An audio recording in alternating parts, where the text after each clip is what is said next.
আমরা তো ডিমের অনেক রকম রেসিপি করে থাকি, তবে আজকের পর্বে আপনাদের সাথে পেঁপে দিয়ে ডিমের খুব মজার একটা ঝোল রেসিপি শেয়ার করব। এই গরমে দেশি ডিম দিয়ে এরকম পেঁপের ঝোলটা কি যে মজার, কি যে শান্তির পেটের। আমি কিভাবে এই রেসিপিটা করে থাকি সেটাই শেয়ার করব। তো কথা না বাড়িয়ে মূল ভিডিওতে চলে যাই। তো প্রথমত এখানে বেশ কয়েক পিস আমি মুরগির ডিম নিয়ে নিয়েছি, আর এটা তো দেশি মুরগির ডিম। এটা যেহেতু একটু সাইজে ছোট থাকে, যার কারণে পরিমাণে আমি একটু বেশি নিয়েছি।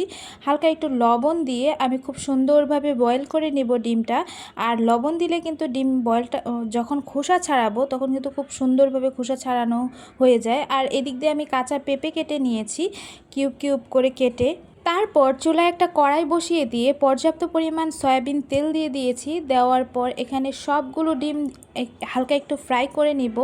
সাথে লবণ, হলুদের গুঁড়া, একটু মরিচের গুঁড়া দিয়ে হালকা একটু কিছুটা ফ্রাই করে নিব। খুব বেশি গাঢ়ভাবে ফ্রাই করতে যাবেন না, তাহলে কিন্তু একদম ড্রাই হয়ে যাবে, খেতেও ভালো লাগবে না।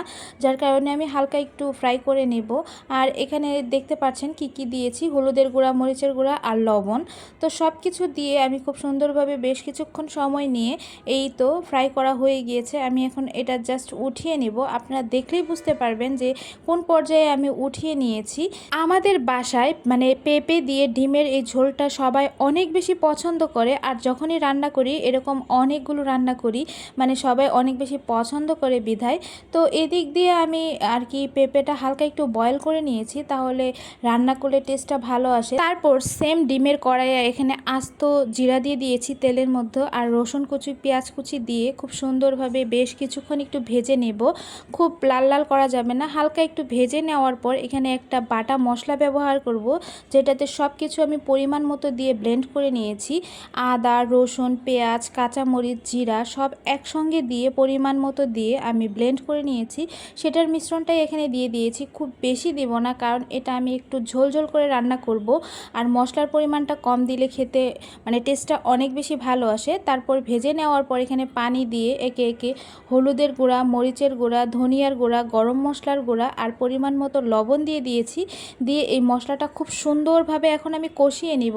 আর এই মশলাটা যত সুন্দরভাবে কষানো হবে তরকারির টেস্টটা কিন্তু তত বেশি ভালো আসে। সেই দিক দিয়ে খেয়াল রেখে একটু একটু সময় নিয়ে মশলাটা কষিয়ে নেবেন ধৈর্য সহকারে।